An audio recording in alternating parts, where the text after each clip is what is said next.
भारत की प्रसिद्ध pharmaceutical company Biocon limited की चेयरपर्सन और मैनेजिंग डायरेक्टर किरण मजूमदार शाह का कहना है कि कोरोना वायरस संक्रमण से जल्द उभरने के लिए लोगों को रक्त में ऑक्सीजन के स्तर पर नजर रखनी चाहिए।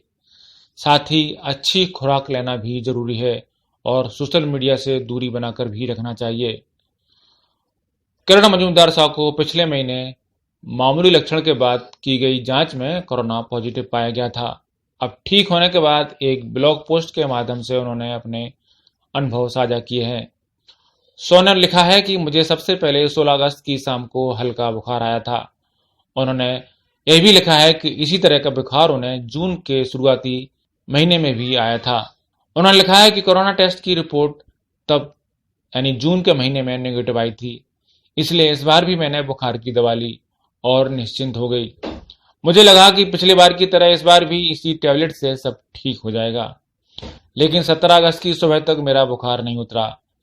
इसके बाद मैंने अपना और बाकी सभी का कोरोना टेस्ट कराने का फैसला लिया। उन्होंने लिखा है कि मेरी 89 वर्षीय माँ भी मेरे साथ ही रहती हैं। वहीं मेरे 71 वर्षीय पति कैंसर के मरीज हैं। इन सभी का मैंने कोरोना टेस्ट कराया। किरण मजूमदार साहब ने बताया कि इसके बाद मैंने खुद को एक अलग कमरे में क्वारंटाइन कर लिया और टेस्ट के रिजल्ट का इंतजार करने लगी।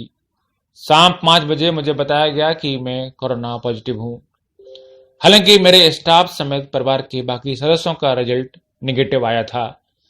इसके बाद वायरल लोड यानी शरीर में वायरस की मात्रा का पता लगाने के लिए भी मेरी जांच की गई। इससे पता चला कि होम क्वारंटाइन होने से ही सब कुछ ठीक हो जाएगा।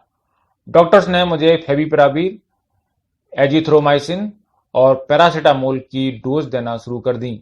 सो ने बताया कि डॉक्टर्स की दी दवाइयों के अलावा मैंने vitamin C, vitamin D, zinc, aspirin और साथ में च्यवनप्राश भी मैं नियमित रूप से लेती रही।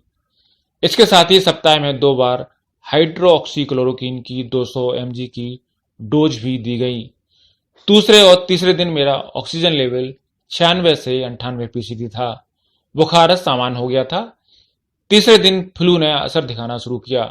बुखार तो नहीं था, लेकिन लगातार पसीना आ रहा था। मुझे बताया गया कि मेरे शरीर के वायरस से लड़ने के कारण ये हो रहा है। मैंने अपने साइटोकाइन लेवल पर भी नजर रखी। पूरे संक्रमण के दौरान मेरा CRP 0.5 से भी कम रहा। इसका मतलब था कि मुझे सूजन की कोई समस्या नहीं हुई। बायोकॉन की MD ने कहा कि 6ठे दिन से मेरी हालत में सुधार होना शुरू हो गया था। 10वें दिन किए गए RT-PCR टेस्ट का रिजल्ट पॉजिटिव आया था, लेकिन इसका असर बहुत कम हो गया था। शरीर में वायरल लोड काफी कम हो चुका था। इससे पहले 9वें दिन ही मेरे ब्लड में कोरोना वायरस से लड़ने वाली एंटीबॉडीज और किलर टी सेल्स यानी किलर टी कोशिकाएं भी पाई गई थीं।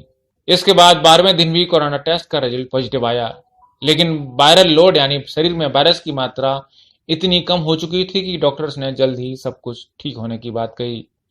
इस दौरान ना तो मेरी सूंघने की क्षमता कम हुई और ना ही स्वाद कम हुआ। वहीं रक्त में ऑक्सीजन की मात्रा भी कम नहीं हुई। सो ने सुझाव दिया है कि कोरोना संक्रमण से लड़ने के लिए सबसे ज्यादा जरूरी यह है कि कोरोना संक्रमण को छुपाएं नहीं।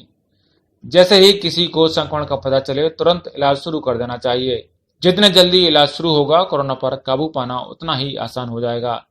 इसलिए जैसे ही किसी को लगे कि उसे कोरोना जैसे लक्षण हैं, तुरंत अपना टेस्ट कराएं। संक्रमण पाए जाने पर खुद को आइसोलेट करते हुए तुरंत खुद का इलाज करवाना शुरू करना चाहिए। साथ ही लोग खुद को फिट रखने के लिए टहलने जरूर जाएं और कसरत भी करते रहें। खाने में फल, सब्जी और दूसरे पौष्टिक भोजन लेते रहें।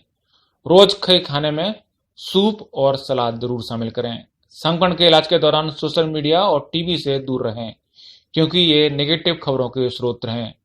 और मनोरंजक चीजें देखकर खुद का मनोरंजन करते रहें, खुद को व्यस्त रखें।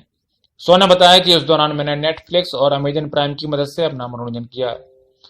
कोविड-19 से लड़ने के लिए तनाव से दूर रहना बहुत जरूरी है। अगर आप इन सब बातों का ध्यान रखते हैं तो 1 सप्ताह के भीतर कोरोना वायरस को हरा सकते हैं। ब्यूरो रिपोर्ट, पत्रिका टीवी।